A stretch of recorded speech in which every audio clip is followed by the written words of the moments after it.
Miss হবে না আপনার পছন্দের টিভি শো। দেখুন জি5 অ্যাপে একদম ফ্রি। দেখো, আমি ওষুধ খাওয়াতে এলে যদি তুমি বারবার এক কথা বলো, তাহলে কিন্তু এবার মাকে আসতে হবে তোমাকে ওষুধ খাওয়ানোর জন্য। মা এলেও আমি একই কথা বলবো শিমুল। ওষুধ খেতে সত্যি আর আমার ভালো লাগছে না গো। দেখো, আমি কটা দিনই বা আর বাঁচবো? যে কটা দিন আমি বেঁচে আছি, আমাকে এইসব কিছু থেকে দূরে সরিয়ে রাখতে পারো না? তুমি কি নিজের ভবিষ্যৎ নিজেই জেনে গেছো? কিছুটা হলে তো জানা যায় শিমুল। যে পৃথিবী থেকে চলে যাবে না, সে সবার আগে বুঝতে পারে। দেখো, বাড়ি ভর্তি লোক, আমাকে এক্ষুনি নিচে যেতে হবে। তোমার যদি কোনো প্রয়োজন হয় তাহলে বেলটা আছে, বেলটা বাজিও, কেউ না কেউ চলে আসবো। আমার আর কাউকে বিরক্ত করতে ভালো লাগে না শিমুল। তারপর কি হবে? একা একা উঠতে গেলে সেই আবার না না,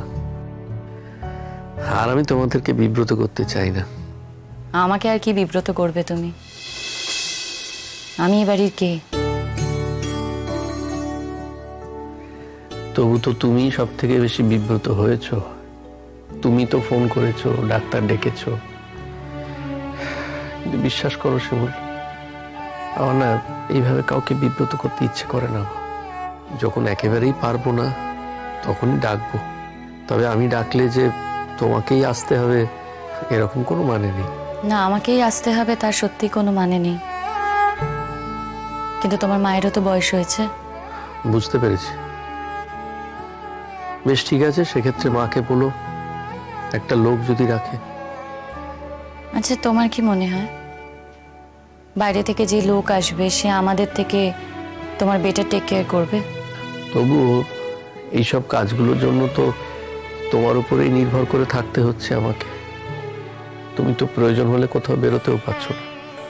এমনিতে এখন যা অবস্থা, আমি বেরোতেও পারবো না। শিমুল, তোমার এতটা দায়িত্ব থাকার তো কোনো কথা নয়। এখন তো আর সত্যি এই বাড়ির সঙ্গে তোমার তো কোনো সম্পর্ক নেই। দায়িত্ববোধ যার থাকে তার থাকে, কারণ অকারণ বিচার করে দায়িত্ববোধ তৈরি হয় না।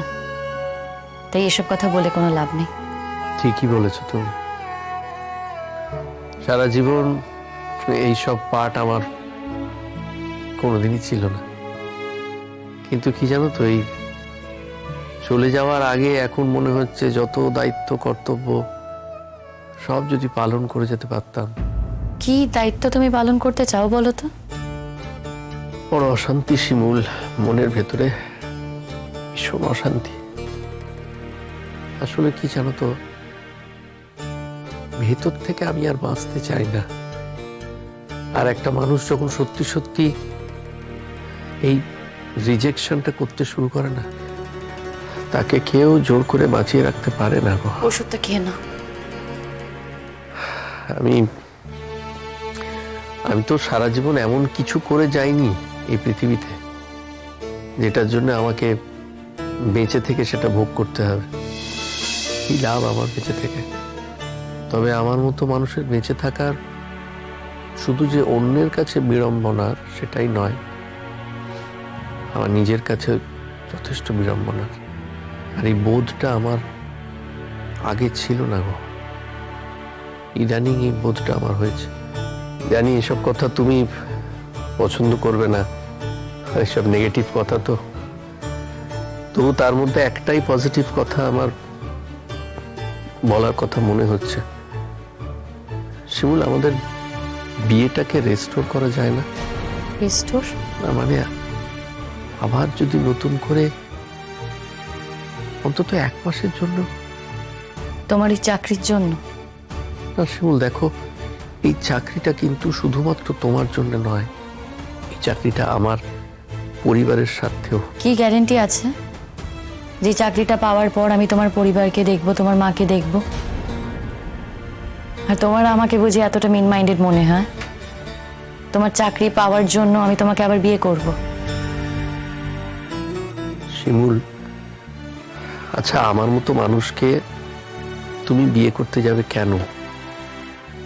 বিশেষ করে একবার যখন এই বিয়েটা থেকে তুমি মুক্তি পেয়েছো, একবার যখন এই পাক থেকে তুমি মুক্তি পেয়েছো, আবার কি সেই পাঁকে তুমি নিজেকে টেনে আনবে? যদি না এই বিয়েটার পেছনে কোনো উদ্দেশ্য থাকে, এটাই হচ্ছে সেই উদ্দেশ্য শিমুল। দেখো শিমুল, বিয়ের পরে আমি নিজে না হয় তোমাকে ডিভোর্স করে দেবো, আমি তোমাকে কথা দিচ্ছি। আর তুমি যদি মনে করো, তুমি আমাকে বলো, আমি আগেই সব সই সাবুত করে রাখছি। প্রথম কথা, তোমার চাকরির উপর আমার কোনো মোহ নেই। আর দ্বিতীয় কথা, সারা জীবন আমি তোমার মাকে দেখে রাখবো সেরকম কথা কিন্তু আমি কাউকে দিইনি, সেই গ্যারেন্টিও কিন্তু কিছু নেই। আর তৃতীয় কথা, তোমাকে খুশি করার আমার কোনো দায় নেই। তুমি যে কথাগুলো বলছো শিমুল, সব কটাই সত্যি, কিন্তু আমার দিক থেকে কি করতে পারি বলো? আমি তো শুধুমাত্র তোমাকে অনুরোধটাই করতে পারি, এর বেশি তো আর আমার কিছু করার নেই। ওষুধটা খাবে নাকি আমি দাঁড়িয়ে থাকবো? ও দাও।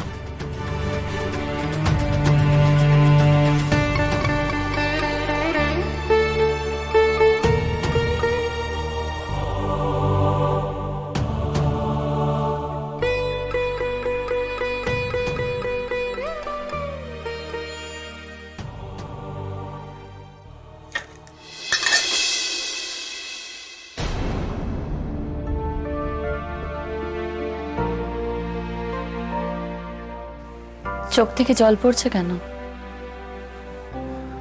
চোখের ডাক্তার দেখাতে হবে নাকি? হ্যাঁ, না না ঠিক আছে। দেখো, এটা যদি তোমার কান্না হয়, আমার কিছু বলার নেই।